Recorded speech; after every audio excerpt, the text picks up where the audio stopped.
Hello students, कैसे हैं आप। आज हम एक नए टॉपिक के ऊपर वीडियो बनाने जा रहे हैं, इलेक्ट्रिसिटी। जैसे आपने थंबनेल में देखा होगा, basic to advance electricity. Electricity 10th class के अंदर भी है, बाकी छोटी क्लासेस के अंदर भी थोड़ी बहुत यूज होती है। 12th क्लास के अंदर भी एक मेजर रोल प्ले करती है। तो इलेक्ट्रिसिटी का बेसिक कॉन्सेप्ट से लेके एडवांस लेवल तक किस किस टाइप के क्वेश्चंस, थ्योरेटिकल, प्रैक्टिकल और फंडामेंटल कैसे कैसे कॉन्सेप्ट आते हैं, हम सारे देखने की कोशिश करते हैं। आ जाओ एक बार। जैसे देखो, इलेक्ट्रिसिटी को स्टार्ट करने से पहले हम लोगों को पढ़ना पड़ेगा इलेक्ट्रिक चार्ज। तो देखो, चार्ज क्या होता है। चार्ज क्या होता है? मैटर की एक ऐसी प्रॉपर्टी या property of a matter which exert a force.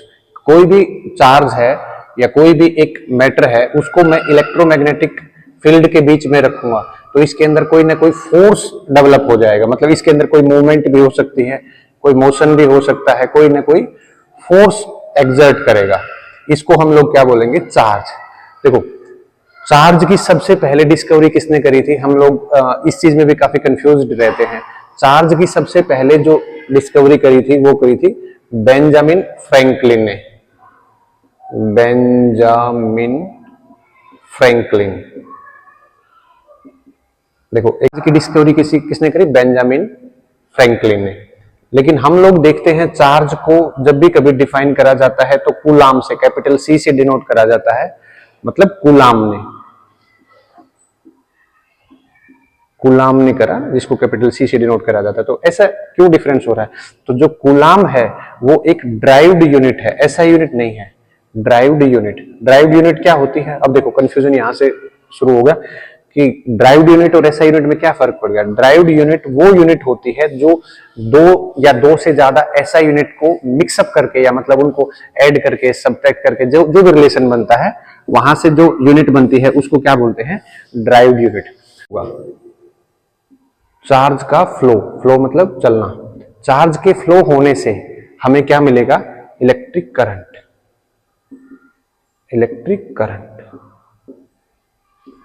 इसका मतलब इलेक्ट्रिक करंट की कोई डेफिनेशन पूछे, what do you mean by an electric current?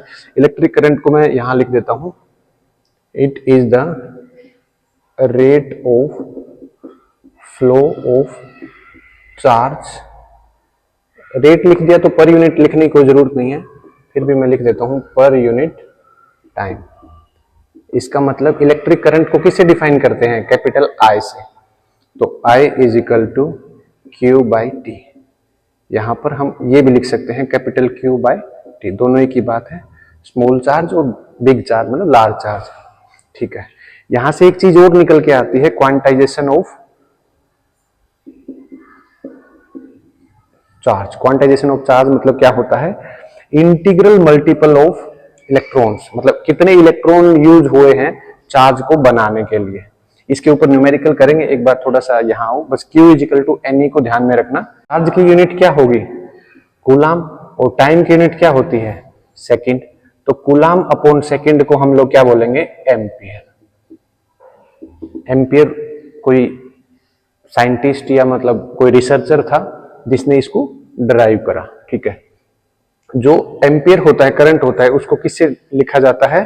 Capital A से। जैसे एग्जांपल के लिए मैं बोल सकता हूं 10 एम्पियर करंट। तो ये समझ में आना चाहिए ए लिखने का मतलब क्या है? एम्पियर। अब देखो, एम्पियर को मेजर करने के लिए कुछ मेथड्स है। मेथड्स में मतलब उनको डिनोट करने के लिए यूनिट्स हैं। जैसे एम्पियर को तो जनरली एम्पियर लिखेंगे। एक होता है मिली एम्पियर। मिली एम्पियर को क्या लिखेंगे? 10 की पावर -3 ए, मतलब 10 की पावर -3। एक जगह होता है किलो एम्पियर। देखो, ऐसा कुछ हार्ड एंड फास्ट रूल नहीं है कि लाइक ये किलो वगैरह ये सब चीज 12th में ही यूज होती है, 12th क्लास की इलेक्ट्रिसिटी के अंदर। हम लोगों को अगर इलेक्ट्रिसिटी पढ़ रहे हैं तो वो ऐसे डिफाइन नहीं करेगा कि 10th का है तो ऐसा क्वेश्चन देते हैं, 12th का है तो ऐसा क्वेश्चन।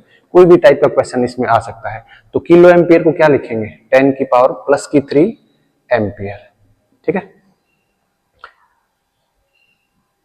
एक होता है माइक्रो एम्पियर। माइक्रो कितना होता है? 10 की पावर -6 एम्पियर। ठीक है। ऐसे ही चार्ज को भी लिखा जाता है, चार्ज की ऐसा यूनिट, जैसे मान लो ऐसा बोल दिया जाए 100 कूलाम, कैपिटल सी 100 कूलाम, ठीक है। एक माइक्रो कूलाम भी लिखा जाता है, ऐसे यू जैसा सा, थोड़ा सा ऐसा होगा, स्टेट यू जैसा। इसका मतलब कितना होता है 10 की पावर -6 कूलाम। नैनो भी होता है, नैनो का मतलब कितना होता है 10 की पावर -9, ठीक है। तो चार्ज के बारे में समझ में आया, चार्ज क्या होता है, चार्ज की डिस्कवरी किसने करी, चार्ज से क्या होता है, चार्ज का जब फ्लो होता है तो क्या करंट प्रोड्यूस होता है, उस करंट को हमने बताया है, ठीक है। I = Q/T, और जो करंट है उसको हमने ऐसा यूनिट दे दी एम्पियर। अब एक डिवाइस होती है जो करंट को मेजर करने के लिए काम आती है, उस डिवाइस का नाम होता है एमीटर, एमीटर, ठीक है। चलो, करंट के बाद हम देखते हैं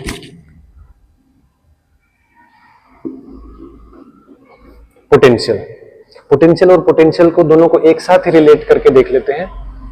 पोटेंशियल क्या होता है, पोटेंशियल का मतलब जैसे जनरल हम लोगों को कोई बताता है तो बोलता है क्या तुम में इतना पोटेंशियल है कि ये कर सकते हो, मतलब कैलिबर, लाइक ताकत, पावर। तो फिजिक्स में कैसी ताकत होती है, पोटेंशियल। पोटेंशियल क्या होता है, जो कोई भी चार्ज होता है उसको चार्ज को शिफ्ट करने की ताकत। जैसे एक पॉइंट ए है, एक पॉइंट बी है, तो मेरे पास मान लो 100 कूलाम का कोई चार्ज था, इसको यहां से यहां शिफ्ट करने के लिए जो पावर लगेगी, तो पावर लगेगी, तो मैं इसको लैंग्वेज में बोल सकता हूं, work done in moving A charge from one point two another. एक पॉइंट से दूसरे पॉइंट पे ले जाने के लिए चार्ज को, इसको डिनोट किससे करा जाता है, वी से। वी क्या हो जाएगा, वर्क डन चार्ज के रेस्पेक्ट में, ये वर्क डन हो जाएगा, और क्यू क्या हो जाएगा, चार्ज, और वी क्या हो जाएगा, पोटेंशियल। अब देखो इसी के साथ दूसरा मैंने बताया था, पोटेंशियल के साथ पोटेंशियल डिफरेंस। पोटेंशियल डिफरेंस क्या होता है, दो पॉइंट का पोटेंशियल्स का डिफरेंस। जैसे हम पूछते हैं वेट डिफरेंस क्या होता है, तो एक आदमी का वेट 50 किलो, दूसरे आदमी का वेट मान लो 60 किलो, तो वेट डिफरेंस क्या होगा, दोनों के वेट को डिफरेंशिएट कर देंगे। तो दोनों पॉइंट का अलग अलग जो पोटेंशियल है, मान लो 25 वोल्ट है, एक का मान लो 40 वोल्ट है, तो दोनों के बीच में जो डिफरेंस रहेगा कितना आएगा, 15 वोल्ट। तो ये क्या हो जाएगा, पोटेंशियल डिफरेंस। सेम डेफिनेशन लिखनी है पेपर में अगर आता है तो, work done in moving A charge from one point two another, same. इसको नापने के, देखो हाँ एक बात और पोटेंशियल डिफरेंस जो होता है दो पॉइंट का, उसको बोला जाता है वोल्टेज, ये ध्यान रखना। कभी कभी एमसीक्यू टाइप के क्वेश्चंस होते हैं, लाइक ये कोई छोटे होते हैं उसमें पूछ लेता है। इसको जो मेजर करने के लिए जो इंस्ट्रूमेंट यूज होता है उसको नाम दिया जाता है वोल्ट मीटर, ठीक है। चार्ज कितना होता है, इलेक्ट्रॉन पे चार्ज होता है 1.6 इंटू 10 की पावर -19 कूलम। पता होगा, तुम लोगों ने पढ़ा भी होगा कभी। तो यहां से क्वेश्चन आता है, how many electrons are required to form a 1 coulomb charge, या सिंपल ऐसे लिखो, मतलब कितने इलेक्ट्रॉन की रिक्वायरमेंट पड़ेगी 1 कूलम चार्ज बनाने के लिए, ठीक है। तो मुझे यहां से पता चला कि एक इलेक्ट्रॉन पे चार्ज कितना होता है, 1.6 इंटू 10 की पावर -19 कूलम। तो 1.6 इंटू 10 की पावर -19 कूलम किस पे होता है, एक इलेक्ट्रॉन पे। तो एक कूलम कितना हो जाएगा, 1/1.6 इंटू 10 की पावर -19। इसको सोल्व करेंगे तो 19 ऊपर चला जाएगा, 10 की पावर 19 ऊपर जाएगी पावर, तो क्या हो जाएगा, प्लस हो जाएगा, अपॉन 1.6। इसको सिंप्लीफाई करूंगा, 10 की पावर 19 अपॉन 16, इसके बदले का 10, तो 2 से 5, 2 से 8। इसको 5 को अगर 8 से डिवाइड करता हूं तो कितना आएगा, 0.625 इंटू 10 की पावर 19। इसको एक पावर को इधर शिफ्ट कर लेते हैं तो आंसर कितना आएगा, 6.25 इंटू 10 की पावर 18 इलेक्ट्रॉन्स। इस वैल्यू को चाहे याद भी कर लो, है ना। कभी कभी एमसीक्यू में पूछा जा सकता है, एक कूलम चार्ज के लिए कितने इलेक्ट्रॉन्स चाहिए, तो एक कूलम के लिए चाहिए अपने को 6.25 इंटू 10 की पावर 18 इलेक्ट्रॉन्स, ठीक है। जैसे मैंने तुम्हें बताया था क्वांटाइजेशन ऑफ चार्ज में Q is equal to NE। तो मैं ये कह सकता हूं, जैसे पूछा जाए चार्ज कितना होता है, तो मैं कह दूं 10 इलेक्ट्रॉन पे चार्ज कितना होगा, तो N की वैल्यू कितनी आ जाएगी 10, और इलेक्ट्रॉन की चार्ज तुम्हें पता ही है कितना होता है, तो कितना हो जाएगा।